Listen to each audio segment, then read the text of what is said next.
প্রিয় দর্শক, আসসালামু আলাইকুম। দর্শক, আপনাদের তৃতীয় শুভেচ্ছা জানিয়ে শুরু করছে আমাদের আজকের প্রতিবেদন। তো দর্শক, দেখতেই পাচ্ছেন আমাদের সামনে এক আপু বসে আছে, আমরা তার গল্পটা শুনবো। আপু, আসসালামু আলাইকুম। কেমন আছেন? আলহামদুলিল্লাহ। আপু, আপনার নাম কি? আমার নামটা মরিয়ম।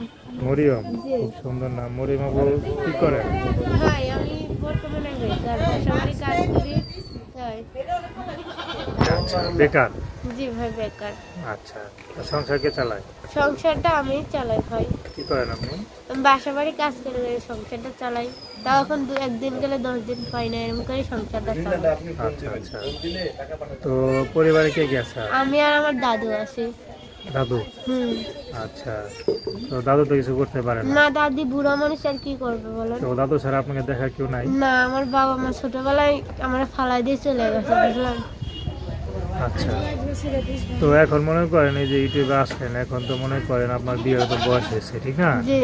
আমার আছে দাদু, দাদু কখন কি হয়ে যায় বলা যায় না। তো দাদু থাকতে বিয়ে শাদী করতে হইব না? জি জি, দাদিও দেখা যাইতে চায় আমার বিয়েটা, তার জন্য বিয়ে করবো। তো দাদু তো আপনার বিয়ে শাদী করবেন এখন? জি জি, যে আমার পাশে দাঁড়াবে, আমার এই সহযোগিতা করবে, তার এই জীবন সঙ্গী বানিয়ে নেবো ভাই। সে যদি বিবাহিত হয়? সমস্যা নেই, বিবাহিত হোক, আবৃত হোক, বুড়া হোক, জোয়ান হোক, কালা হোক, ধলা হোক, কোনো সমস্যা নেই। আচ্ছা।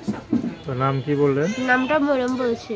তো পড়াশোনা কতদূর করছেন? পড়াশোনা একটু করি, ছোটবেলার থেকে বাবা মা ফালাইতেই চলে গেছে না, পড়ালেখা একটু করা হয় না। নামাজ পড়তে যেটুক লাগে আলহামদুলিল্লাহ সেটুক করি। আচ্ছা। তো দর্শক, আপনারা মরিয়ম আপুর কথা শুনলেন। তার নাম্বারটা 01863058730। নাম্বারটা আবার বলছি 01863058730। তো দর্শক, প্রেম ভালোবাসা, সাহায্য সহযোগিতা, বিয়ে শাদী করে একান্ত আপনাদের ব্যক্তিগত ব্যাপার। তো আসুন আমরা 5 ওয়াক্ত নামাজ পড়ি, সর্বদা দেশের সেবা করি। তো এই নাম্বার কি মো আছে? না না ভাই, বাটা মোবাইল আমার ভাই।